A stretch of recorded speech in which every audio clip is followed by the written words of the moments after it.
So everyone, thank you so much for being here. This is the 2022 Palo Alto Weekly Education Forum with this year's 4 candidates for Palo Alto Unified Board of Education. I'm Palo Alto Weekly editor, Jocelyn Dong. I've got 4 journalists joining me as forum moderators tonight. We have Palo Alto Weekly education reporter, Zoe Morgan. Give a wave. And editor-in-chief of the Campanile at Palo Alto High School, Jerry Shaw. Hello, glad to be here. We have a news editor of the Pali Voice, also at Palo Alto High School, Anna Feng. Hello, everyone. And rounding us out, we have a news editor for the Gunn High School Oracle, Chris Lee. Hello.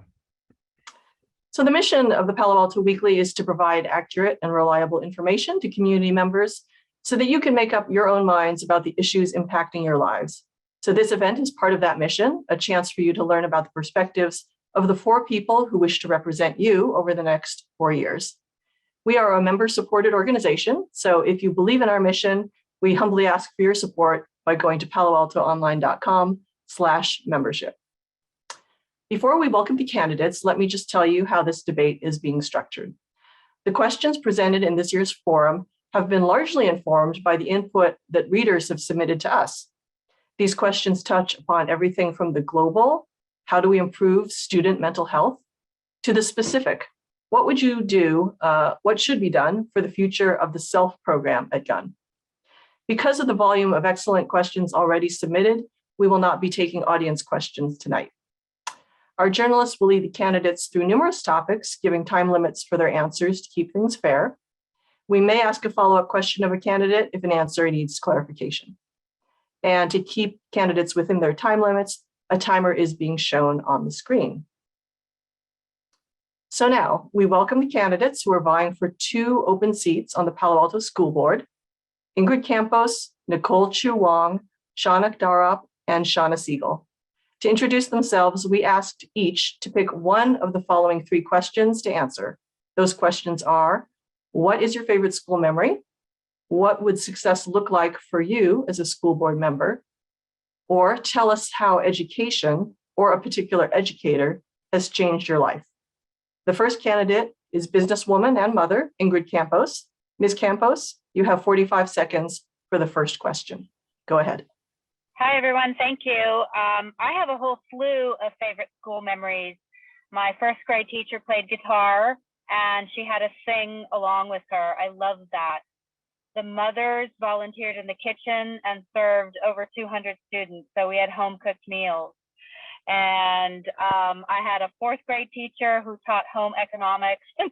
Crazy, taught us how to make beds. And I feel like I got a lot of life skills in school beyond, learning. We didn't start reading till we were in 2nd grade. I loved handwriting and phonics. We had theater and music, and I just feel like school was less pressure. We had 1-hour-long lunches, 30-minute recess, and another 15-minute recess towards the end of the day. So those are my favorite memories, feeling like I was at home, an extension of home at school. I really loved it. Thank you, Ms. Campos. Next is parent and operations strategist, Nicole Chu Wong. First of all, I want to thank you for having us today and hosting this forum. I chose to answer the second question, which is what would success look like to me as a school board member?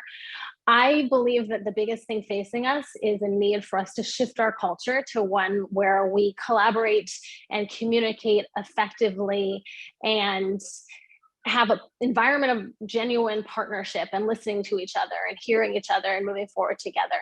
As someone who's built multiple companies and now manages dozens of employees, contractors, and vendors, I know how important team culture is. And in this case, the team of the district is our parents, our administrators, our staff, our teachers, our students, and all those people in our community, those members of our community need to be heard and work together. Thank you very much. Next is attorney and incumbent board member, Shaunak Darab. Thank you. I have so many great school memories growing up in Palo Alto schools, but actually my favorite memory is just from the last couple of years, which was visiting a bunch of elementary school campuses when we reopened. and reopened for kindergarten, and being able to not just see but experience just the pure joy on the kindergartners' faces as they were able to step onto campus and with their friends for the first time after so long of being at home and being in these just really extenuating circumstances. So that was by far my best memory so far. Thank you so much. And rounding us out, teacher and school consultant, Shauna Siegel. Hi, I chose question number 3 about education and educators. My entire career, which has been devoted to public education, is grounded in my own PAUSD experience. 2 educators who had the biggest impact on my life were English teacher, Mr. Dunlap, and math teacher, Mr. Dagler, both of whom still teach at Gunn. They saw each student as an individual, utilized differentiated instruction and equitable teaching strategies to meet the needs of all students. Because of them and others at Ohlone, JLS, and Gunn, I made the deliberate decision to dedicate my time and service to public education. I earned a teaching credential, an administrative credential, and 2 master's degrees in education so that I could serve public school. For 10 years, I was a high school teacher and department chair, and now work as a school consultant, substitute teacher for PAUSD, and volunteer teacher for PAUSD. Thank you. Thank you very much. Our first topic now, we're going to move into talking about student achievement. We will start the answers rotating alphabetically each topic. So, and we'll start with Ms. Chu Wong, and the questioner will be Zoe Morgan.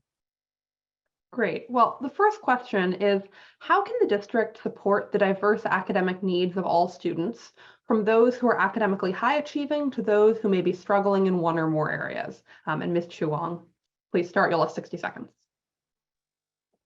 Thank you. I do believe that it is the job of our public school district to educate all the students that we serve. And one of the ways we can ensure that we're doing that is by making sure that we're looking at the entire student when we measure progress and looking beyond standardized tests. One example of something that was recently done that I think was done well was the dyslexia screener that was screened all students. And we do have resources in place for those students, which could be audiobooks for all their classes, for example.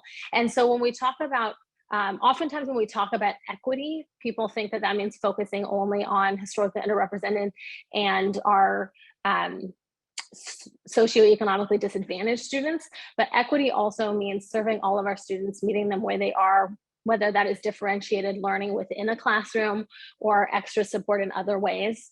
We need to be serving all of our students. And so I would look to programs that would support differentiated learning within the classroom and also measuring progress in terms of the whole student. Thank you. And next up, Mr. Durab. Thank you. Building a floor is really important as a public school district, making sure that no students are falling through the cracks. It's not mutually exclusive with raising the ceiling for success. And the way we do that is, as Ms. Chu Wong said, looking at the whole child. Now, what does that mean? There are so many different ways in which students learn, and it doesn't just have to do with curriculum. It has to do with environment. It has to do with climate and culture. It has to do with even district operations. And so what we've done over the last year, and I was on the committee that chaired this, was create a plan, a very granular plan that looks at several different domains that affect student learning and are targeted towards ensuring that every student is able to achieve regardless of their background. And it's a highly detailed plan, but the key is that it approaches the whole child.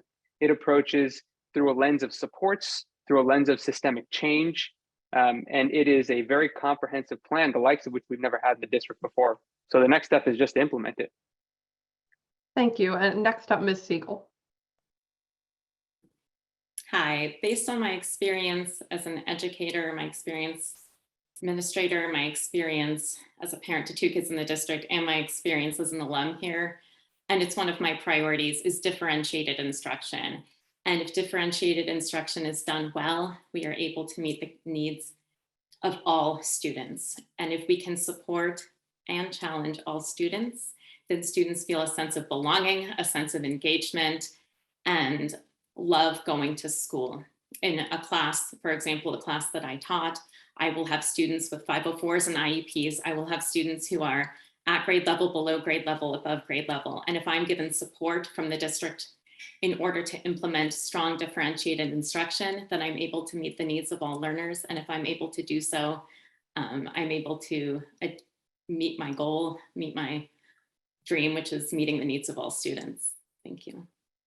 Thank you. And next up, Ms. Campos. Hi, thank you. I'm absolutely in favor of differentiated learning, but as I understand it, it's something that's kind of going by the wayside, and I may be wrong, but I think it's really important to address each individual student within their needs. I've always been a big proponent of peer tutoring and to have extra tutoring services on campus, and I think that's really helpful for students. Furthermore, I also understand that the school district is implementing single pass math, which I think takes away from the ability for different levels of students to accelerate into their achievement status, or for the other students or the more advanced students have to stay down or below, where the other students may not be able to be at the same level. So in middle school, I'm understanding that they're not having separate math classes anymore. So that's going to be really hard, and that's a form of differentiated learning. Thank you so much. And the next question in this section is various metrics of achievement and opportunity for students in Palo Alto schools shows disparities based on race, economic status, and disability. What is needed to address these gaps, and how would you tackle them if elected? And we're again going to start with Ms. Chuang.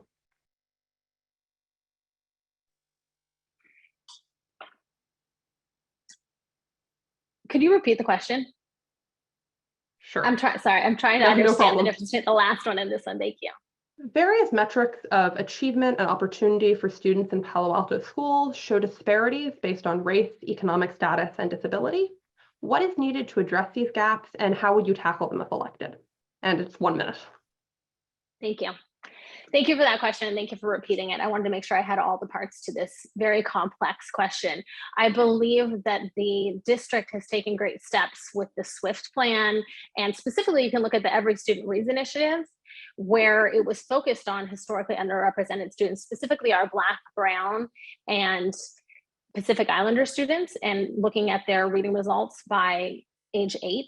And that's one example of the way in which we can hone in on something that we know is foundational and where we see an opportunity gap, and we can take strides. And it doesn't matter what curriculum you have. In that case, if you're providing the necessary supports that students need to be able to overcome opportunity gap, or to start to try to address that. And certainly we have more work to do. I think when it comes to all of our student groups that we're seeing opportunity gaps for, we have to do things to measure those gaps and then implement individualized programs that we can to try to address the gap, and then constantly be checking in with key progress indicators to understand what's working and what's not, and make quick decisions to change if something isn't working. Thank you. And next up, Mr. Durat. Thanks. Following up on the last answer, this plan that I discussed, which has a number of different initiatives that are in progress, they're all aimed at this question of equity, of the academic achievement gap. In the area of curriculum, for example, there's a focus on standard aligned curriculum, early literacy, instructional strategies that take into account how students learn, universal design learning, which is a change from traditional instruction in the past. Opportunity and access, increasing diversity of representation, both in staff, in materials, professional learning targeted towards equity, anti-bias, culturally responsive teaching, student-centered supports like family engagement, multi-tiered systems of support, which are targeted towards interventions and early interventions to ensure that students are getting the supports that they need, family partnerships. Like I mentioned, the family engagement program, making sure that our families feel connected to the district so that their students can feel connected to the materials. Just some of the examples. Thank you. And next up, Ms. Siegel.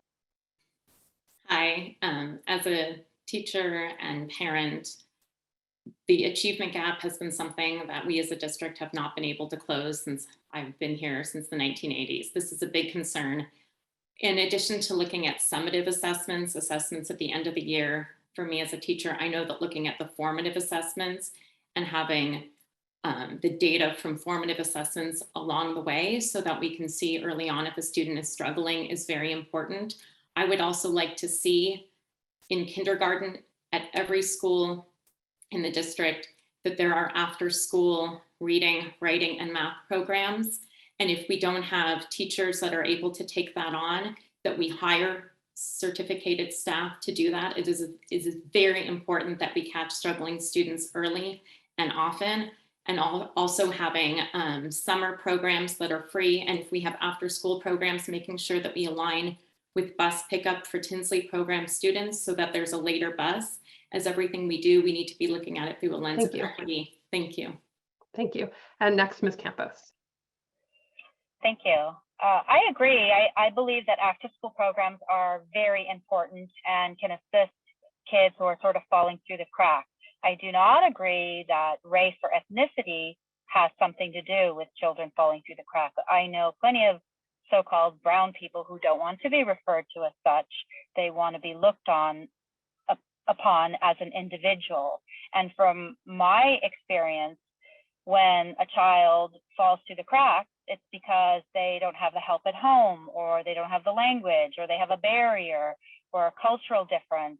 And tutoring would be extremely helpful. After school programs would be extremely helpful. And I absolutely agree that teachers, whether certified or non-certified, could be hired to help early on in early literacy to see where that child is falling through the cracks, per se. And I think we should focus a lot more on those kind of programs within the school community rather than constant third parties coming in to help out or to collect data. And that is the only way. Thank you. Thank you all. And I know that the 60-second time limit is a little bit harsh, but we appreciate you abiding as much as possible to those. So we're going to move into our next topic. The topic is curriculum. And rotating again through the candidates, the first person to answer these questions will be Mr. Darab. And we will have Jerry Shaw of the Campanile asking the first question. Thank you. The first question is, the California Department of Education's current California Math Framework proposal includes a recommendation against accelerated math courses for high-achieving students and proposes postponing offering Algebra 1 until 9th grade. As a school board member, would you support implementing the plan or parts of the plan in paused schools? What would those changes look like and why? You'll have 45 seconds to answer this question, and we'll start with Mr. Dara. Thank you. Well, to begin with, I think that we have to look at why the CDE came to that decision. I mean, I think to me, at least, there's this presumption that when there is a framework developed by the state, an incredible amount of work and expert study goes into it. And so as a board member with no individual expertise in the area, I'm loath to second guess that without having more information. So that's the first step. Okay, what are they saying and why are they saying it? The next step is then talking to our staff. You hear a lot of board members say we're going to defer to staff, and that's because they're the experts. So the next step would then be asking staff, okay, staff, teachers, what is this framework and how does it comport with what we're doing in PAUSD, our practices, and with the needs of our community? And then come to us with a recommendation that either aligns or doesn't with the state. Thank you for your answer. Next, we'll move to Ms. Siegel. Hi, while well-intentioned and designed to address statewide failure to meet the needs of underrepresented minority students statewide, the math framework, the way it stands right now, does not meet the needs of our students. One of the controversial issues is postponing algebra to 9th grade for all students. The concern here is that it would require students to somehow cram an extra math if they want to take advanced calculus, which is required for majors in the STEM field. And so that could actually add more stress and pressure to students in high school. Right now, algebra, all students take that in 8th grade unless you have passed the skip test in 5th or 6th grade. And so right now, I think having algebra be offered in 8th grade helps our students and meets the needs of our students. Thank you. Thank you. Next, we'll move to Ms. Campos. Hi there, thank you.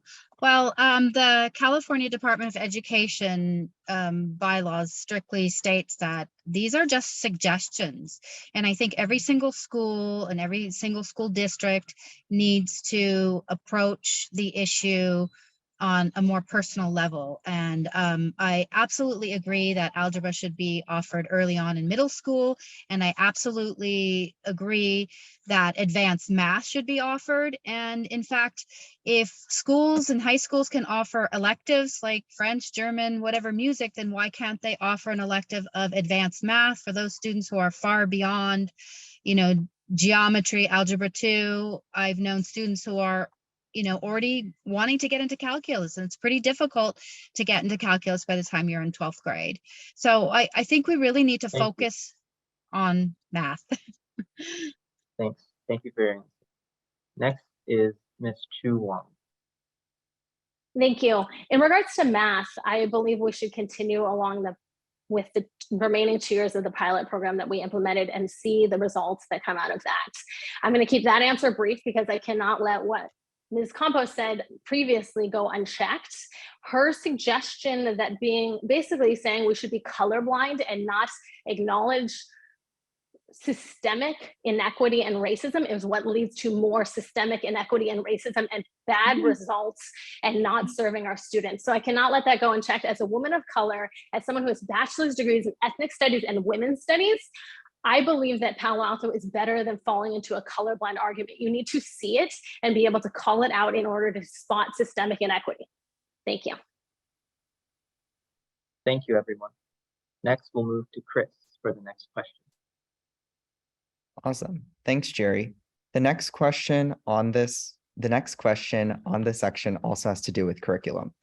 At both PAUSD high schools, there is a significant imbalance of humanities versus STEM courses. For instance, while multiple lanes of geometry through calculus are offered, there are no honors English or history classes available to underclassmen. Furthermore, gun upperclassmen are offered 3 versions of AP Physics: AP Physics 1, AP Physics C, and AP Physics C Mechanics, yet are unable to take courses like AP World History or AP US Government and Politics. In an area hyper-focused on STEM, these skewed course offerings ultimately leave many students who may be interested in the humanities unable to access higher level learning. Would you support the creation of more advanced humanities offerings? And if not, what should be done to address the imbalance? Like the last question, Mr. Darup, you have the first response. Thank you. I absolutely would. The humanities are critical for a well-rounded education. And it's especially important now when as a society, we're dealing with issues of ethics, of issues of inequity that go to the very heart of everything we do. It's critically important that students are grounded in the humanities. And so I would really support the expansion of that. I've always supported broadening of academic pathways, and humanities are one way to do that. There's a really good quote that I don't remember, but when you think about STEM and advancements that you can make in the sciences, it has to be balanced by the countervailing ethical considerations that humanities will give you. Awesome. Thank you. Ms. Siegel? My answer is yes. As a former high school English teacher and English language development teacher and department chair, I very much value the humanities. And also, one of the words on top of my smartboard when I was teaching was balance and resilience. And so I think it is very important to have balance in choices and building resilience. Now, why I'm tying in building resilience is my answer is yes, but it's also important as a department chair that I counseled students, and we wanted to make sure students were not taking too many AP classes, too many honors classes. And though I let the students and families make their choice, just making sure that there is clear, transparent communication with parents and students so that if we offer more honors and AP classes, that students and parents are part of the dialogue about balance. Thank you. Thank you so much. Ms. Chu Wang? Ms. Campos? Oh, sorry about that. Ms. Campos.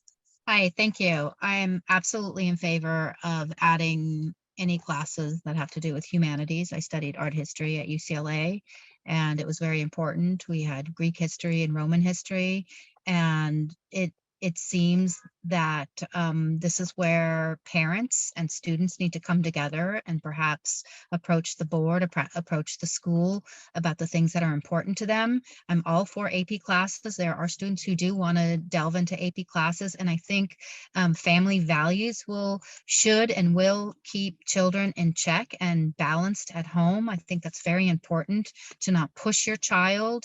My children did not want to take AP classes, and I'm okay with that. I want them to be balanced and have a healthy approach towards learning and to really enjoy what they're doing, whether it's AP Physics, AP History. Thank you So so I think much. it's very important to find the balance. And then finally, Ms. Chu Wang. Thank you. I have knocked on hundreds of doors in our community and spoken to parents and students and heard from their mouths that they would like AP humanities classes, as it is one of my priorities. As someone who did not have a linear education or a linear career, I want to inspire our students to own their futures. And part of that requires them being able to pursue the pathways and the courses that they're passionate about, because they'll be that much more successful when they're passionate. And they shouldn't feel that if doing so would hurt their chances if they want to pursue a college education after an APs will help them do that. So we definitely need to think about inspiring our students to be curious, lifelong learners, pursuing their passions. And that definitely includes AP classes in the humanities.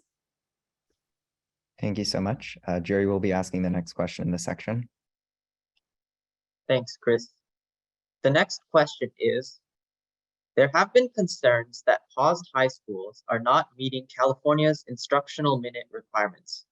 Periods like advisory, study hall, and prime have been used to count towards instructional minutes. As a school board member, what changes, if any, would you make to address these concerns?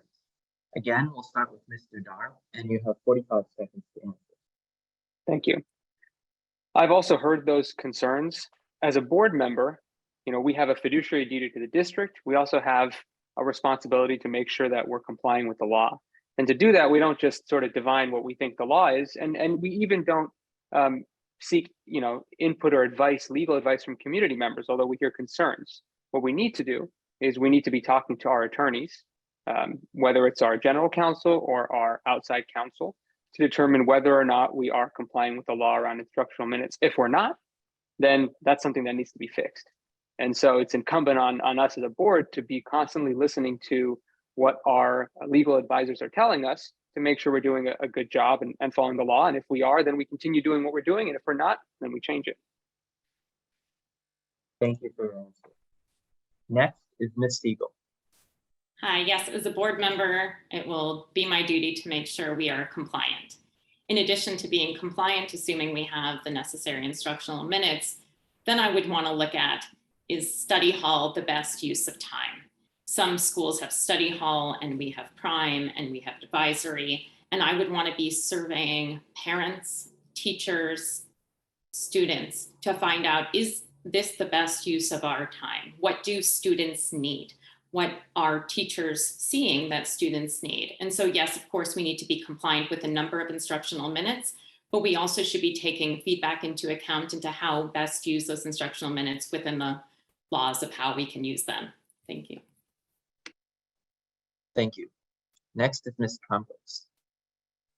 Hi, thank you. So am I understanding that the schools are not in compliance? Because based on what my children say to me and their friends, they really appreciate advisory and prime, where it gives them the opportunity to get a little bit more instruction or a little bit more attention from the teacher or a bit of a break to catch up on their homework or whatever. So I think it's really important to assess on sort of a student and parent basis and teacher and a specific, it's a locational thing, I believe. So the schools are going to be the best at assessing it in conjunction, in communication with the students and the parents. Thank you. Finally is Ms. Chu Wang.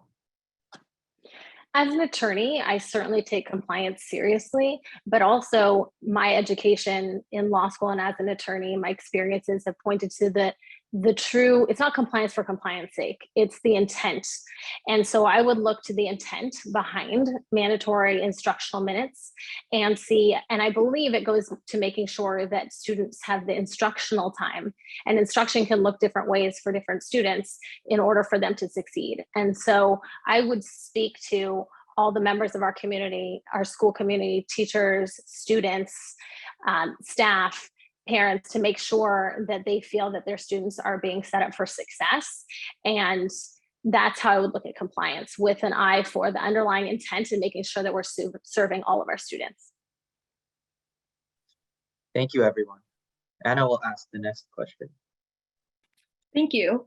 Okay, so for the final question in this section, so PUSD has multiple policies designed to regulate homework, including guidelines that summer homework is optional, a cap on nightly homework loads, and guidelines which prohibit graded assignments and tests on 7-period days. Many students and teachers have complained that this homework policy is unrealistic, confusing, and causes inconsistencies among teachers. As a board member, how would you change the homework policy? We'll start again with Mr. Durop, and you have 45 seconds. Thank you. I don't think the homework policy needs to be changed. In fact, I think the homework policy is grounded on a very strong foundation of ensuring that what we've historically had as a culture of stress that has affected students' mental health is no longer what it was. So the homework policy, a lot of work went into that policy to make sure students can be in an environment that fosters them to succeed and thrive without the stress that additional homework brings, including scientific studies that have shown a certain level of homework past a certain point doesn't improve academic success. What we can change is the implementation of that policy and how the district enforces that policy, and make sure that it's consistently being implemented and enforced, and teachers are getting the support and professional development that they need to make sure that the policy is being enforced. Thank you. Next, Ms. Siegel. Hi, when I was teaching at Lynbrook, I chose to be part of a homework guidelines committee. And the reason this committee was created was because of student stress. And we had input from teachers, department chairs, administration, parents, and students. And so together we created guidelines. And these guidelines, the goal was to reduce stress, increase transparency. And it was done in such a way that it seemed to work well. In order for me to know what is not working well here, I would need to get data. I would need to understand. So I would seek input from students, from teachers, from parents to better understand, with the goal of keeping these guidelines in place, because I know, having gone to gun myself, that student stress can be very difficult. And so I want to be in favor of policies to reduce that, as long as communication is key. Thank you. Next, Ms. Campos. Yes, thank you. I'm very in favor of the current policy. I think the school district has done an excellent job. When my children speak with their peers that attend other school districts, they're usually in higher stress mode than the students at Gunn. So just from my observation, from my just parental observation, I see that the effect has been super positive on the kids, and that's what's important. And so of course that's important then for the parents as well, because you want to see your child succeed and do well at a level and at a pace that they can manage, in addition to their extracurricular activities and potentially work and friends and video games, etc. So I'm highly in favor of the program as it stands. Thank you. And then finally, Ms. Chu Wong. I've spoken to teachers and staff and students about the homework policy specifically, and I believe that, again, its intent was very good. And I don't know that it is actually what is happening when I talk to these students and these teachers. And I also think that whenever a program or a policy is put into place, it's the duty of the school board to look at whether it is having the intended impact or whether it needs to be adjusted. So while I'm not ready to say that whether it's working or not, I will say that this concern has been raised to me. And I believe that we should look at it and determine if it's having the intended impact that we were hoping, which all goes back to student mental and emotional health and well-being, which is very important and should be a priority in our district. Thank you. Thank you for our responses. Next, Zoe. So we're moving to the topic of the functioning of the district and the superintendent. We'll start with Ms. Siegel for these questions. And I just want to make a quick note, Ms. Campos, I think your microphone is a little far from your mouth. So just to amp up your volume next time, just raise it a little bit. Okay, go ahead, Zoe. Great, thank you. Yeah, well, the first question in this section is, what areas of the school district's day-to-day operations are most important for the school board to monitor and ask for the superintendent's status update on? You'll have 60 seconds and we'll start with Ms. Siegel.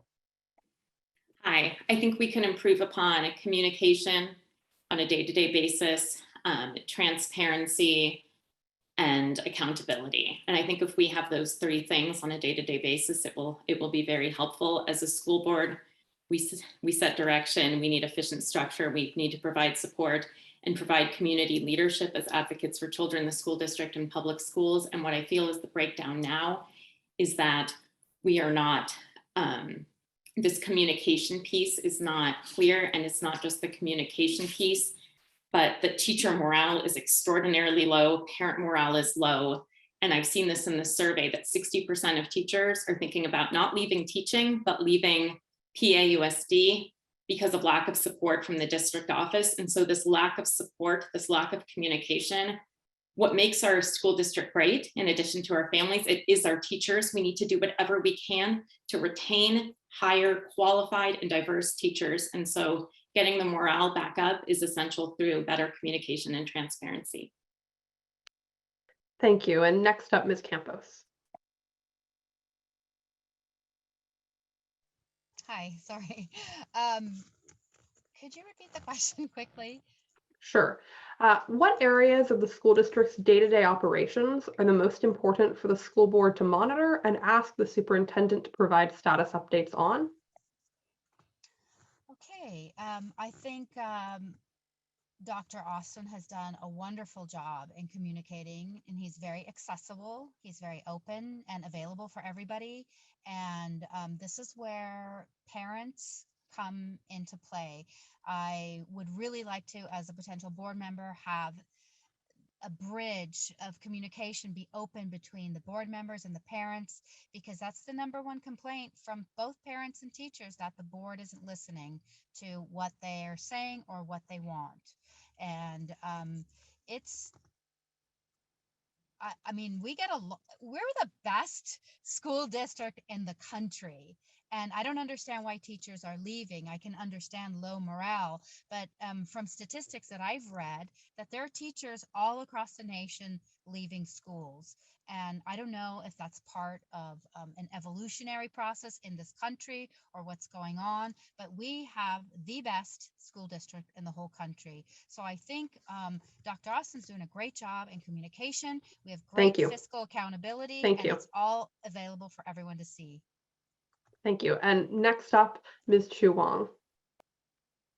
I think we've strayed a little bit from the question, which was about day-to-day operations, but I think that's because there are some concerns that are maybe less in terms of operations, but rather in terms of the environment in our school community.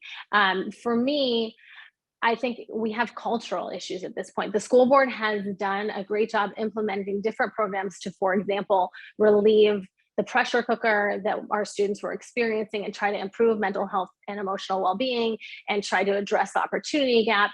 And now at this point, I think we have to have the hard cultural conversations about what we need to do. And so in terms of what I'd like to see from our superintendent in terms of reporting back is things that we're doing, which I believe the SWIFT plan outlines many of the things we should be doing, but more progress reports on having these tough conversations. I'm excited that the school district did just hire a communications person who will be starting soon, because I think that's an important role, and that person would definitely play into being able to communicate back to the board what I hope to hear about, which is overall communication, collaboration, and cultural issues.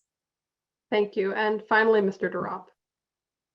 You know, I think this goes to the heart of what is the role of a board member. And there's, you know, there are different views on this, but my view is day-to-day operations are outside the purview of a board member, because none of us five have the experience to be dealing day-to-day with the running of a school district. We may have teachers, we may have lawyers, we may have financial folks, and we may have engineers. who have great additions. None of us know about the day-to-day running of the district, nor what exactly to ask for. What we do know is what we need to ask for on a bi-weekly basis for our board meetings are areas the district has historically failed at, Title IX, for example, updates to keep oversight, and areas of specific interest for the district in terms of its priority goals, where we are on closing the achievement gap, what are we doing there and what our progress is, where we are in mental health, what our progress is towards that. So that's the distinction that I see. It isn't really a day-to-day job, in my opinion. It's a larger picture oversight job that requires some ongoing oversight bi-weekly. Thank you. Thank you. And kind of next up on this same topic, what factors in a superintendent's work performance will be most important to you as a school board member and why? And this will once again be 60 seconds and we'll start with Ms. Siegel. Hi, one of my priorities is building back a collaborative community, which I feel like has been fractured, especially during COVID. In order for all the other priorities and goals for this district to happen, we must build back that collaborative community. And to build it back, we need to build back trust. How do we build back trust with transparency? It's great that we are hiring a communications consultant, a communications person, but it's not the communication, it's the transparency, even back in why are we making the decisions we're making, not just here's the decision we made. We need transparency in the decision-making process. So for me, the most important thing right now is building back trust, building back a collaborative community. And as I've been here for many years, I've been a teacher, administrative credential, parent to 2 kids in the district. I can wear the different hats to help build back that trust. Yes. Thank you. And next up, Ms. Campos, and if you can just make sure the mic is close to your face. Thank you. I think you need to unmute.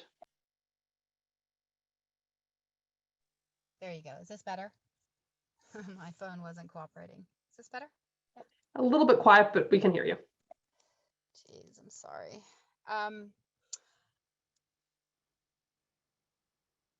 Now I forgot the question.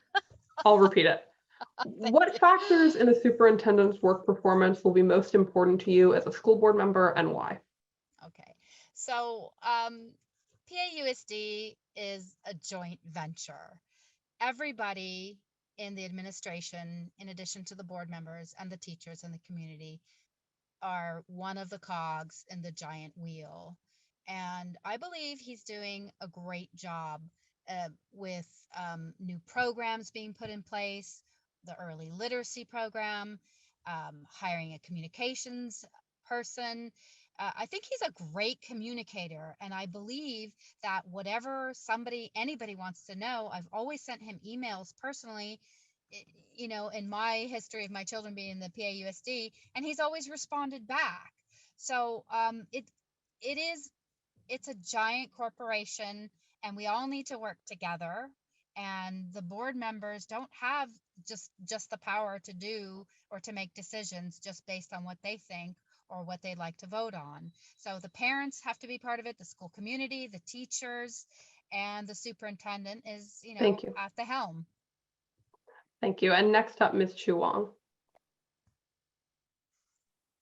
Thank you. To answer the question that you stated about what factors would I look at when considering the performance of the superintendent, I think it's important to understand the role of the school board. And Mr. Drop did a good job outlining that, which is that we are not the educational experts. We are in charge of governing the school district, managing the finances. Ultimately, hiring and managing the superintendent is one of those big responsibilities, as well as setting the vision for the school district. And so when I think about the superintendent's, what factors I would look at when evaluating his as an employee that would be managed by the school board, it's things like, that I would measure any employee by, which includes, is he delegating properly? Is he following the stated goals and vision that the board has set forward?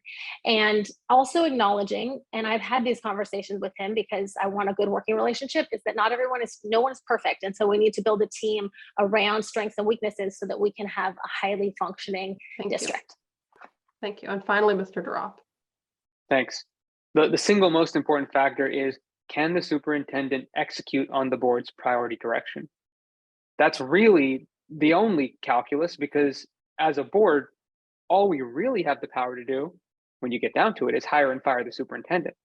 And so the entire running of the district can sort of oversimplified be boiled down to, if we as an extension of the community set a priority goal for this district, can the superintendent execute? For example, reopen schools safely as soon as possible. Did he execute on that? Yes, because that was a board priority. Move the needle on closing the achievement gap. Is he executing on that? He is, and our reading scores have improved. We are moving the needle closer. So that's really, as a board member, what I look at. Now, there are other factors, and folks have mentioned different areas that the superintendent touches, but if we're talking about the most important factor, it's the ability to execute and implement the board's direction. Thank you all. All right, we're moving on to our next topic. This has to do with the functioning of the school board. We will start with Ms. Campos in this section. Answers will be 45 seconds. And the first question is by Zoe Morgan. Thank you. How do you feel about the board's recent action to remove the district legal counsel and to subsequently not provide full answers to the public? It's 45 seconds, starting with Ms. Campos. Thank you. Well, that's part of the transparency. No one wants to answer the question. I've asked the question myself, and I don't know why it's such a secret. I think we have a right to know. I think that the taxpayers, the constituents, the people that pay for the salaries and put everyone who vote the board members into place, I think we have a right to know. And so I'm not in agreement with the way it was handled. Thank you. And next up, Ms. Chu Wong. As someone, again, who is an attorney by training and understand and has run multiple businesses, I understand to some extent employment issues. And so although I do value transparency, and I do feel that we need to do a better job communicating on pretty much everything, and that's why I'm excited that we have a communications person. I believe that more could have been done to explain that decision, but ultimately as an employment issue, I think it's important to recognize that certain things are a matter of privacy. And so while I would strive for transparency, if you think about it, just as same with student issues, you cannot always share everything because of privacy concerns. And I think that is something we have to be respectful of, especially in the employment context. So I would strive for transparency while also preserving privacy in sensitive matters. Thank you. And next up, Mr. Durop. Thanks. I've always been a huge proponent of the role of general counsel and advocated for that. I've always been a huge proponent of transparency. And yet there is an entire area of governance that is by its definition not transparent, which is closed session. And this isn't just because folks don't want it to be transparent. It's because board members can be individually liable. They can be indicted for divulging information that is discussed confidentially within closed session. So there is a countervailing legal issue there in terms of discussing closed session issues, which is why folks feel that there isn't transparency around those types of discussions. Now, to a certain degree, people have to trust who they elect to make sure that in those discussions, they have everyone's best interest at heart. Thank you. And finally, Ms. Siegel. Hi, I talk about transparency, often, but this is one area where I understand they can't say why, but I think what would have been helpful in this situation is for the board members to explain the laws as to why they cannot. Because what we need in this district is just a better understanding of issues. And so if the board member said, this is why we cannot, anxiety goes down, questioning goes down, mistrust goes down, but there are a lot of people who might not have realized that closed session, you can't share what happens in closed sessions and there's privacy laws, et cetera. And so I think just building this community where there's transparency, explaining the process, because not everybody is familiar with all the laws and rules and regulations. Thank you. Thank you. And Chris will be asking the next question. Thanks so much, Zoe. The next question is, currently, the two ways students can formally provide input to the board are the Pali and Guns school board representatives and members of the short-term ad hoc committees. Both of these roles are only advisory. Would you support creating any voting positions for students? And if not, how would you ensure that students' voices are being heard? You have 45 seconds to answer this question, and we'll once again start with Ms. Campos. Hi, can you hear me okay? So yes, I do not think that students should have a voting position. Students are still students, and you still need to be 18 years old in order to vote in any election here in the United States. I think having a position as ad hoc and advisory is good practice for perhaps a future potential voting position. And I think it's really important that the students speak, and I think you're allowed to speak as much as you want. So keeping lines of communication open is very important. And that's the way that students are going to learn, through the democratic process that is provided in board meetings. And so I would say just wait a little bit more and speak a lot. Awesome. Thank you. Ms. Chu Wang.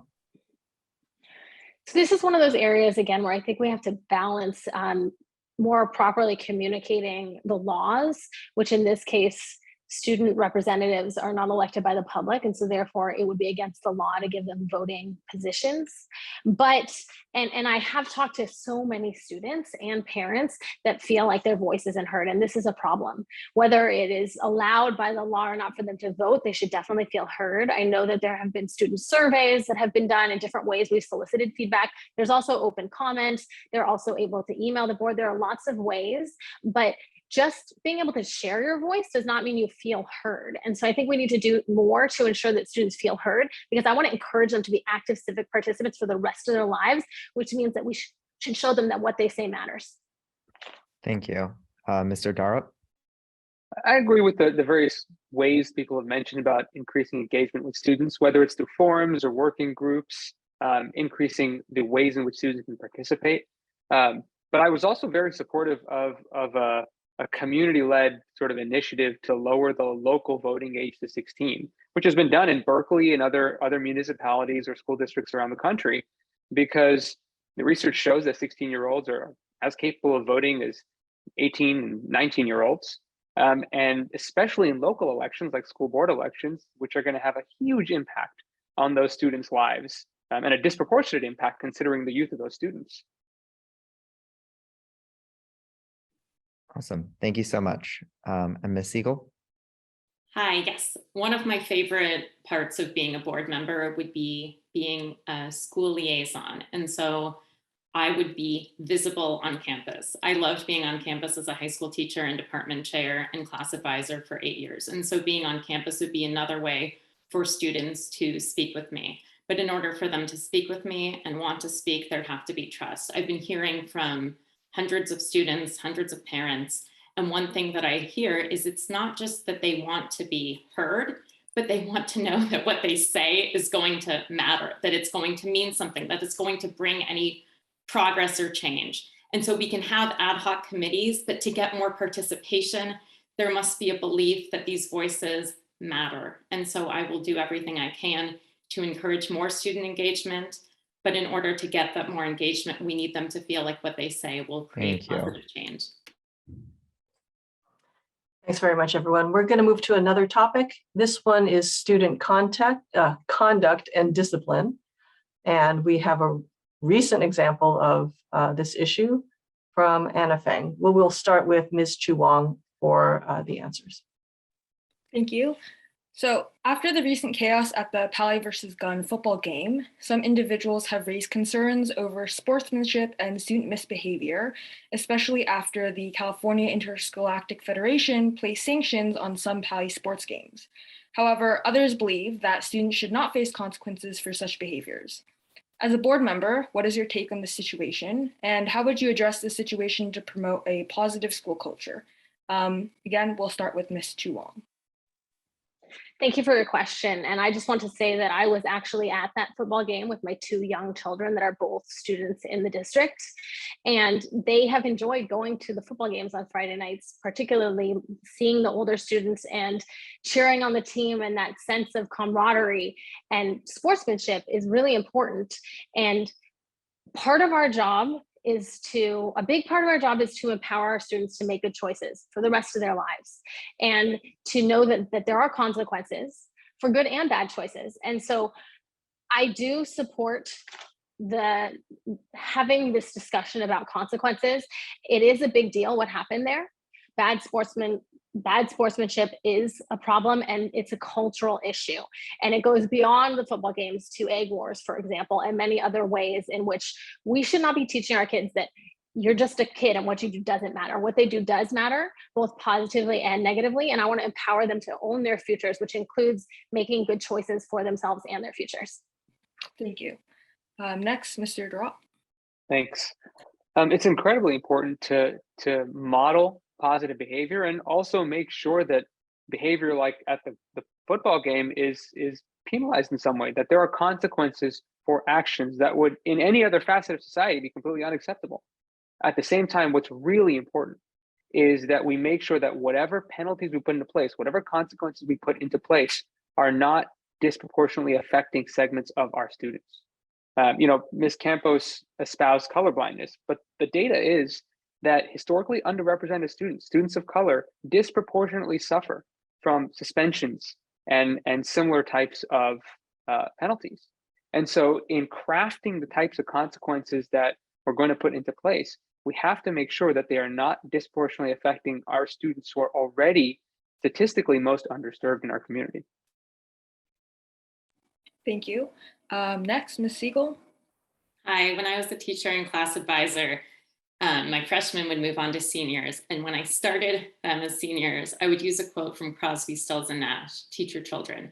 It was, you who are on the road must have a code that you can live by. That's how we started the senior year, because everyone needed to understand what it meant to have good sportsmanship, what it is to be a good citizen, what it means to be a good role model to the underclassmen.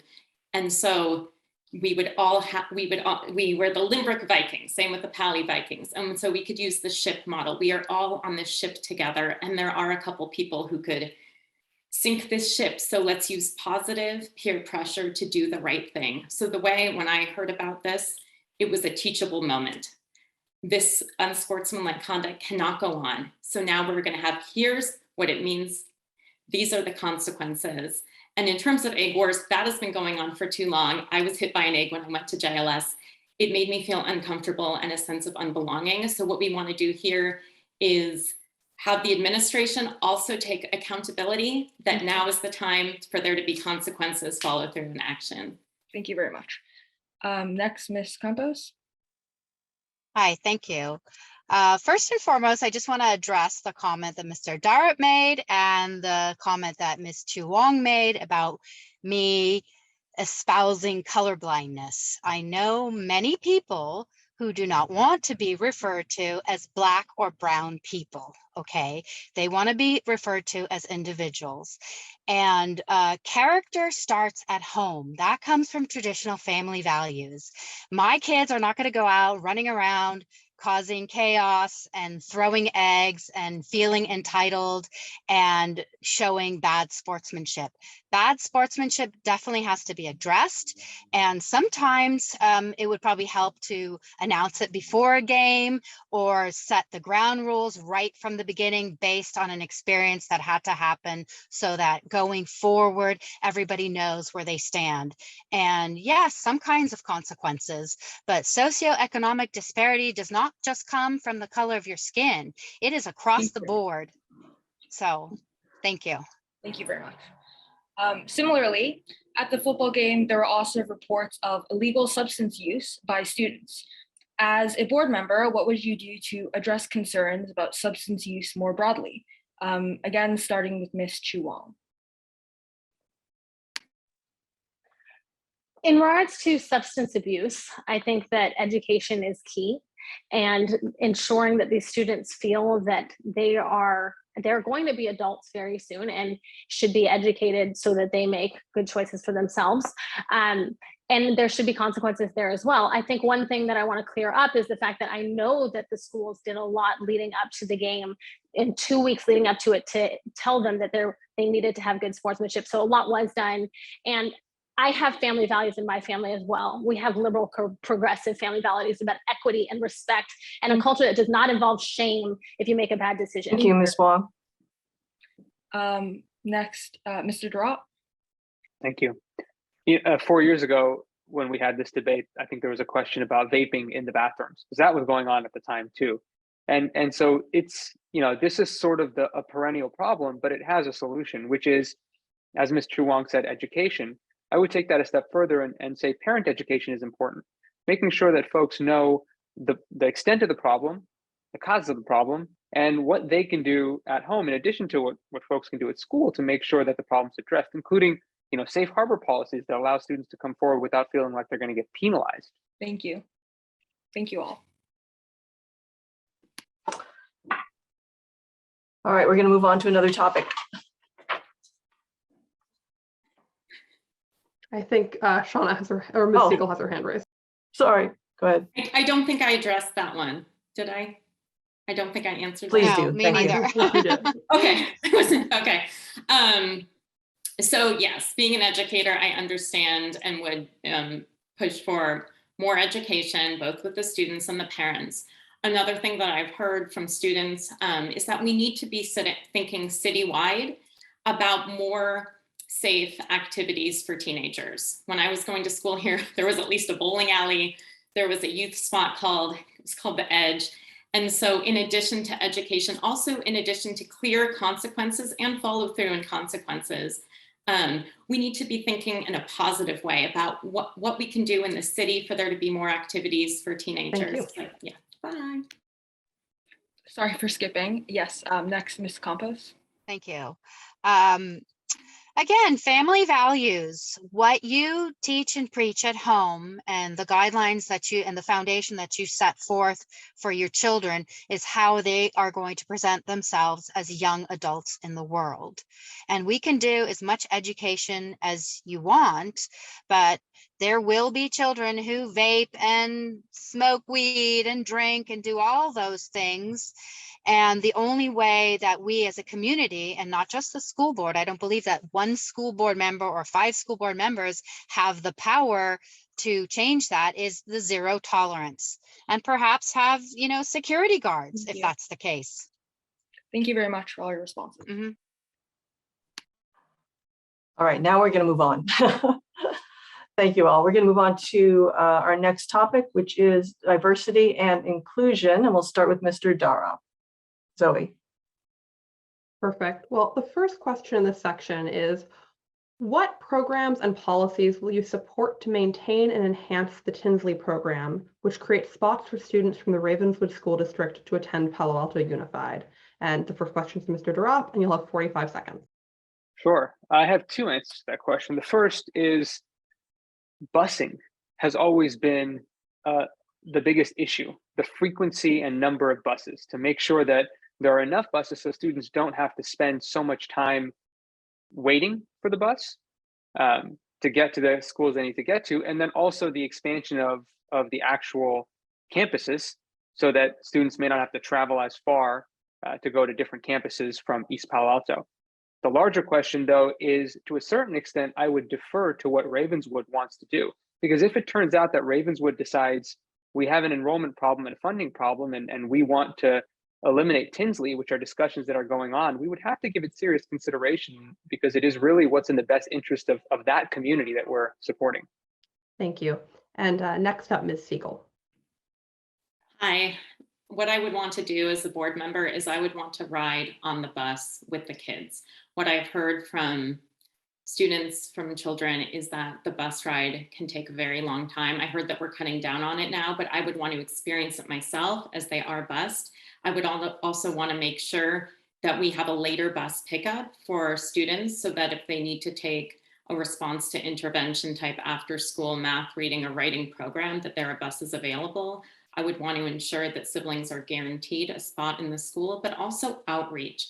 When I was doing school consulting, I was also trying to inform the community about the different options, including increasing the diversity of schools such as Ohlone and Hoover, where Tinsley program kids might not realize they could apply to. So Thank you. Yeah.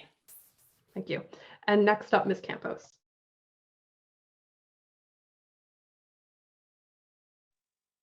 Hi, thank you. I think I agree with Ms. Siegel that outreach is super important when we're examining programs like this. I believe that resources and funds should be allocated to programs like this, and that is specifically right now includes the busing. I understand that we are, as a district, we're having difficulty finding drivers, and thus that means fewer buses are traveling to East Palo Alto and Los Altos Hills and just around. So funds, resources, and allocation is going to be important. And we need to look at programs like that to keep that part of our community involved. And outreach is going to be very important so that we Thank can you. keep that program going. Thank you. And next up, Ms. Chu Wong. So I believe busing is just part of it. And I understand that the bus time is very long. In addition, the fact that they are bused when there are not generally school buses throughout our district leads to a stigma for these students and contributes to their sense and feeling that they aren't fully part of our community, that they're on the other side of the freeway. And that's a problem, and that's a cultural issue. I also think we should look at the success we're having with them. And from what I understand, the results show that we're not actually doing better by these students, which is unacceptable. I also think when you talk about programs like this, the true intent of the program is for equity in education and closing an opportunity gap. And so I believe we should do more to ensure that it's not just these students that are the lucky few that participate in this lottery. And I say lucky because it's a lottery, but also thinking about how we can benefit the students in Ravenswood as well. Thank you. Okay, we're moving on to the important topic of student supports. We'll start with Ms. Siegel, and the first question will be from Jerry Shaw. Thank you. First question is, Palo Alto schools have always been competitive, emphasizing grades and student achievement. While paused rigor has made Pali and Gunn some of the top high schools in the state, there has always been a concern that student stress and mental health are not adequately addressed. On the school board, what would you do to address these concerns? You have 60 seconds to answer, and we'll start with Ms. Siegel. Hi, I would look at the current mental health programs that we have. And also I would look at, we have different programs at Pali, different programs at Gunn. I would look at this from an administrator and a teacher program and look at best practices across the district so that we can try to better align using what's working well for students. I would look at data for mental health to see what is working well. What I've seen looking at data is that in some cases, self-kids, self-classes, they feel less connected to their peers than in other classes. So we need to be looking at, are the programs we have in place effective? PAUSD just hired 13 in-house therapists, and this could be great, but we need to see if it is great. So again, looking at data to see if it's improving student mental health. Is it being equitably distributed, these therapists? And do students trust in-house therapists? And how can we build that trust? Because without trust, we're not going to make the progress we would like. Thank you. Okay, thank you. Next is Ms. Campos. Hi, thank you. Well, from what I've heard, a lot of students do not trust in-house counselors. And so if they're not working now and 13 more counselors, wellness counselors have been hired, what is the problem? Are people asking the questions? Again, family values. What are your family values? What's going on at home? Doesn't that count for something? That's really important, that the school community needs to get involved and include the parents in this dialogue. And what's going on that the mental health and wellness of a child is not being addressed. Homework's been reduced, more activities, and I just want to know, what is it that's going on that the students are still not feeling mentally well and healthy? What's going on at home? How can we fix that as one single board member? We're talking about a really bigger, broader problem. Okay, thank you. Next is Ms. Chu Wong. Mental health and wellness is like an iceberg. There are a lot of issues on top of the surface, and I believe the school district has taken steps to address those with the opening of the wellness centers and integrating mental health professionals into our schools. From what I understand, we still do not have enough.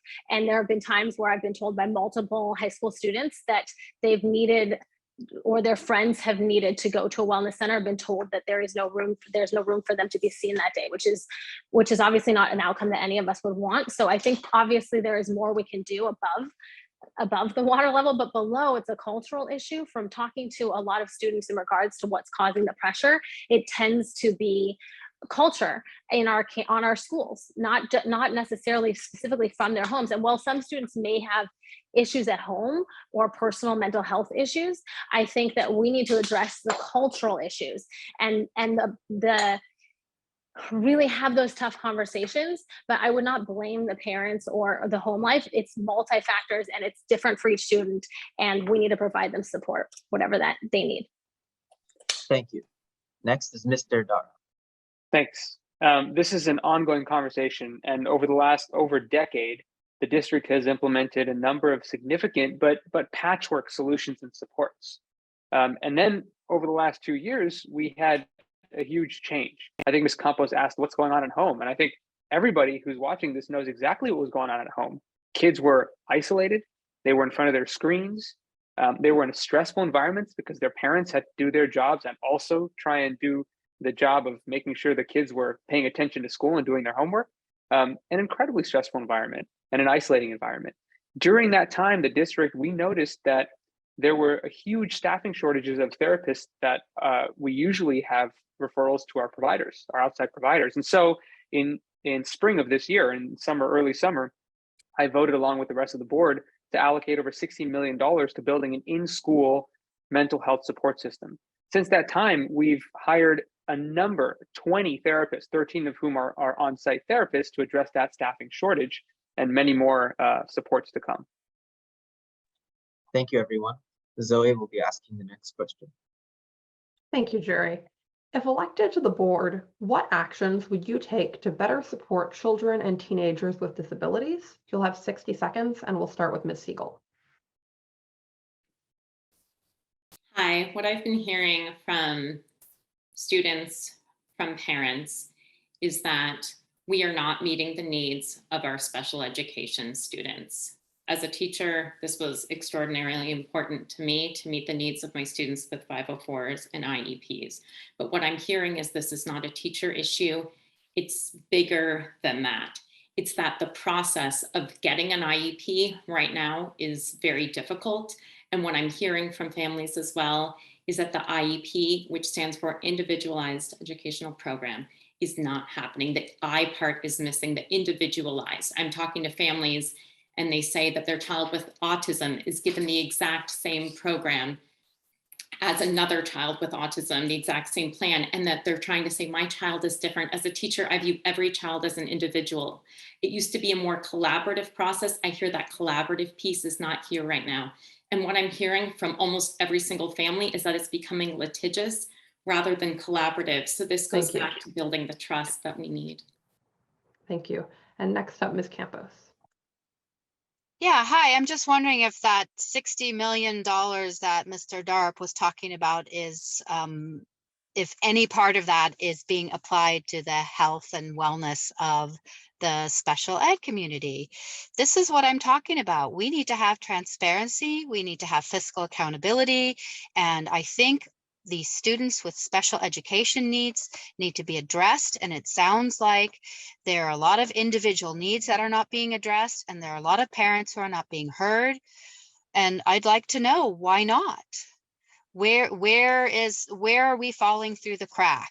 And I don't know if one single board member can make a difference, but I think once again, as a joint venture, we need to look at these programs and these resources and where they're being allocated and where they can be divided and utilized in the most effective manner.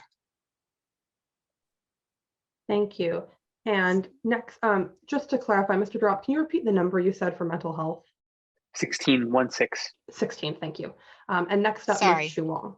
I misunderstood. No worries.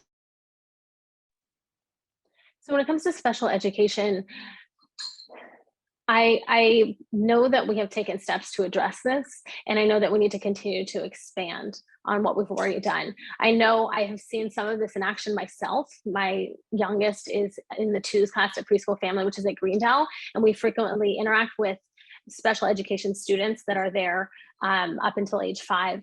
And we need to continue to extend the programs we have, and we need to expand those programs. And because I know that there are some students that right now we're sending out of the district to be able to receive the specialized instruction that they need. And we need to do what we can to serve them within our district, because that is overall better for them if we can provide them with the right support that's necessary. I do believe it's individualized and we need to look at it that way, but I believe we have the tools that we need, and we should push forward to make sure that we're serving all of our students. Thank you. And finally, Mr. Durop. You know, the thing I've learned over the last 4 years, 4 years ago, I think I was asked a similar question, and I said what I thought was the right answer at the time, which was we have to bring everyone in-house, right? Everyone needs to be a part of our community. We should do whatever we can to make sure we can serve every student. What I've learned in the last 4 years is sometimes we just can't offer the individualized instruction and support that they need, and that it's actually really hard and impossible to treat neurodiversity with a single brush.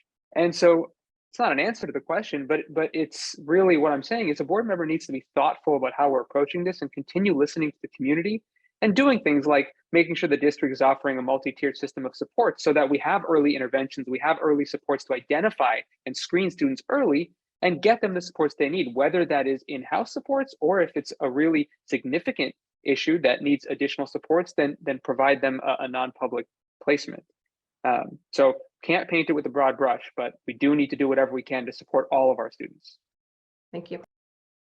Thank you all. We're going to move from student support now to teacher support. And the question will be asked by Chris. The first candidate to answer will be Ms. Campos. Thank you. According to a survey conducted by the Gun Oracle sent to all gun staff in 2021 with 76 responses, less than 10% of teachers are residents of Palo Alto. Many of these living situations aren't by choice, with teachers being unable to afford local home prices. A common frustration has been the fact that board members are less incentivized to listen to teachers' opinions.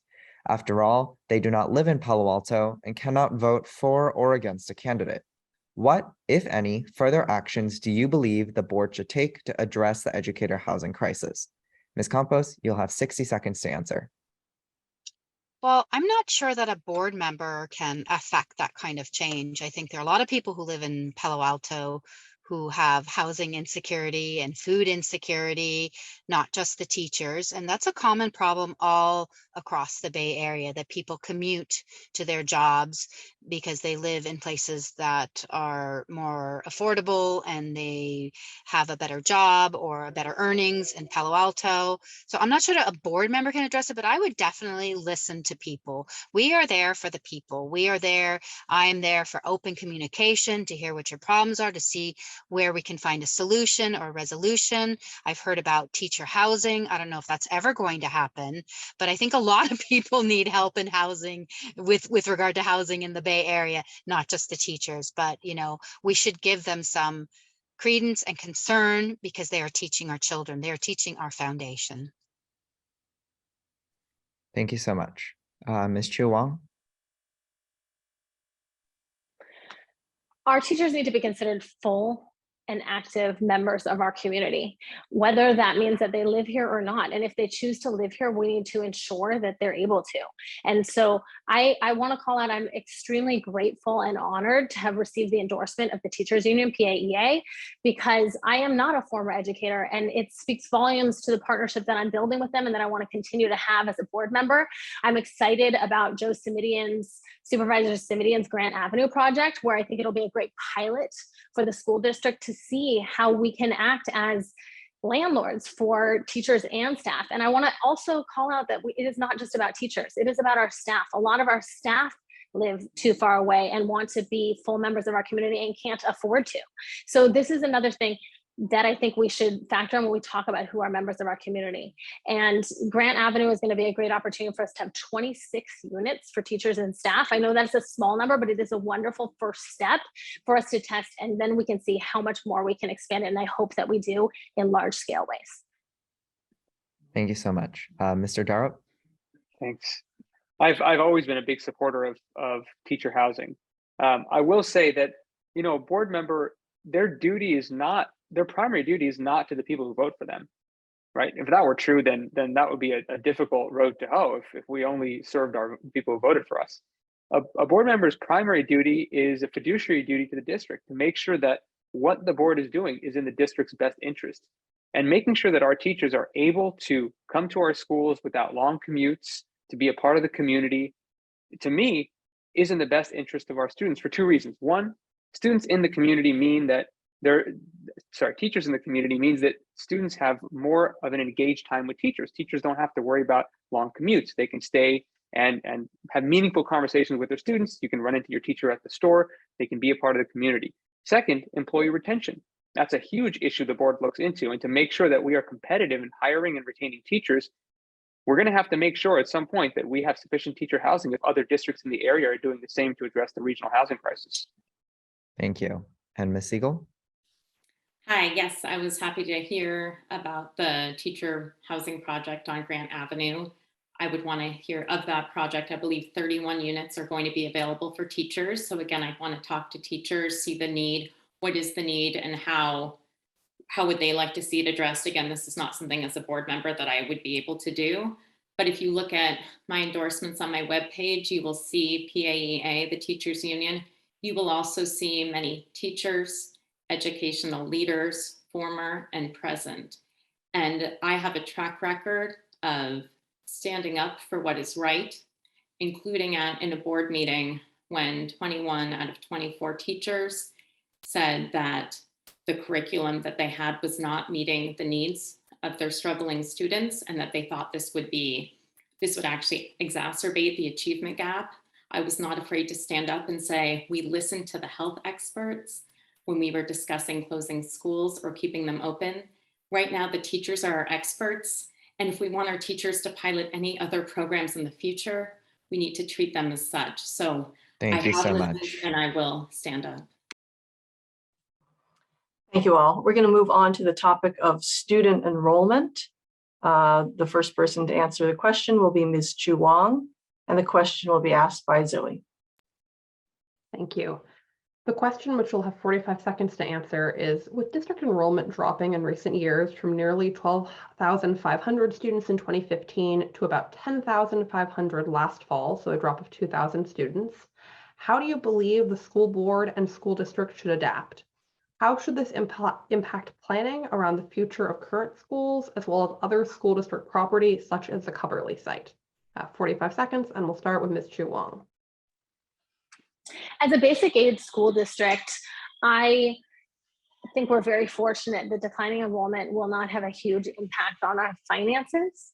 And we currently have facilities where we could go up to, from what I've heard, it would be crowded, but we could go up to 16,000 students if more came back. And even with expanded housing in our district, we will not need to build new schools for at least 100 years because of declining birth rates and declining enrollment, which is in many ways driven by unaffordable housing. And so I feel that we are positioned as a district to weather low enrollment and in fact use those funds when we have less students to pursue things like early childhood education as an equity gap. Thank you. And next up, Mr. Darup. Sure. Boards in the past have been short-sighted when enrollment has dropped, and we have to be really careful not to do that. It led to elementary schools closing, Coverly closed. And so when people wonder why the school district is so intent on preserving land for a future school, it's not that we think enrollment's going to pick up next year or the year after. It's impossible to read the tea leaves of enrollment, by the way.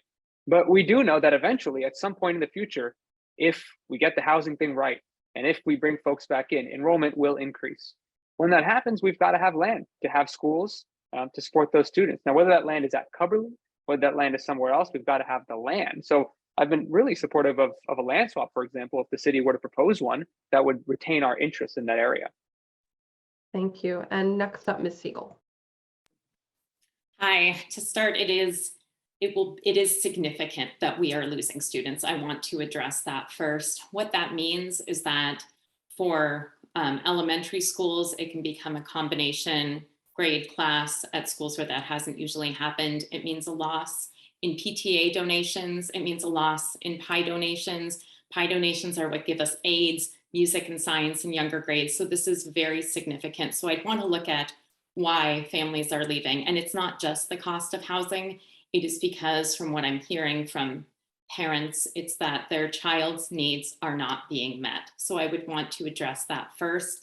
I also have a long lens and agree with Shaunak that we have to have this long lens. There have been a flux of enrollment, and I would be very hesitant. Oh. Oh, thank you. And finally, Ms. Campos. So I agree with Mr. Darup that one shouldn't release or relinquish land just because student enrollment is dropping, because we never know how things are going to change in the future. And we're in a very unique position in PAUSD. We are going to have an influx of Stanford students. So families who are moving into Stanford campus and who are going to be coming into our school district. So I think we also have to look at the recent pandemic and the economic status of our state and the Bay Area, why people have moved out, and see that, you know, the majority of people have stayed here and will continue to stay here. Thank you. And okay, thank you. We're now going to move into closing statements at a time for candidates to summarize their qualifications. We're going to start with Mr. Darup, and the question we're going to pose is, what in your background qualifies you to serve on the PAUSD board, and why should voters elect you to the Palo Alto Board of Education? You'll have 45 seconds. Well, the answer is easier this time than it was 4 years ago, I'll say that. I've served on the school board for the last 4 years, but while I've served on the school board and I was president for 1 year while we reopened schools, the thing that I've done during that time that I think best qualifies me is I have been heavily engaged in the committee process, which people aren't really aware of, although they're public committees, but I have pretty much tried to get on every committee I could to be a part of those working committees and be involved in the creation of things that get to the board agenda. The property committee, the bond advisory committee, the equity committee, the board policy review committee, the financial advisory committee. I'm on the self committee now. And what we do in those committees is essentially go through the issues that come before the board for vote and public comment. So it's been incredibly insightful into how the district works. Thank you. And next up, Ms. Siegel. Hi, I have relevant experience that makes me qualified for the board. I believe PAUSD families, students, and teachers should be represented by someone who will listen and who understands their perspective. I'm a PAUSD alum, a district parent, a professional educator, and I've served as an in-class substitute and volunteer. While PAUSD has great schools, great teachers, great students, great families, many families, as you just said, are leaving the district. Teacher morale is very low, and we have still not closed the achievement gap. I've lived in Palo Alto for over 30 years, and I understand the diversity in our community and nuance of issues important to people who live here. I have a unique lens into how PAUSD is and is not best serving our students. Thank you. If elected. Thank you. And next, Ms. Campos. Hi, thank you. I believe that I'm qualified to serve on school board, PAUSD school board, because I'm a parent. I'm a loving mother. I have guided my children through Nixon, Fletcher, and Gunn. So I have a lot of experience as a parent fostering my children in their educational journey. I'm also a businesswoman. I have a business background, and I wouldn't have any difficulties delving into issues, reading, looking into revenue and fiscal accountability. I understand data. And I think that's also really important because Palo Alto Unified School District is a huge corporation with many cogs in the wheel, as I had mentioned before. And it is a joint venture, and we all have to Thank you. And finally, Ms. Chu Wong. As an attorney, a successful startup entrepreneur, someone who has scaled and managed complex operational problems, managed a multi-million-dollar budget, dozens of employees, and intentionally built and prioritized a healthy culture in the workplace and in a community. I have that experience that is relevant for the school board when you think about what the role of a school board member is. In addition, I would bring much needed, not just nice to have, but needed diversity to the board. We have not had an Asian American woman on the board in over a decade, and there's only ever been one, and our district is 40% Asian American. We need to set an example. Representation does matter, but I have representation and experience. Thank you, and thank you all for your answers. I would like to thank all 4 of our candidates for participating in the forum tonight. We are just so grateful for your obvious passion for the school community, hard work during the campaign season, and willingness to serve the district and its students. On behalf of Zoe Morgan and myself, thanks also to our student journalists who participated on the panel, Anna Fang, Jerry Shaw, and Chris Lee. You guys crafted excellent questions.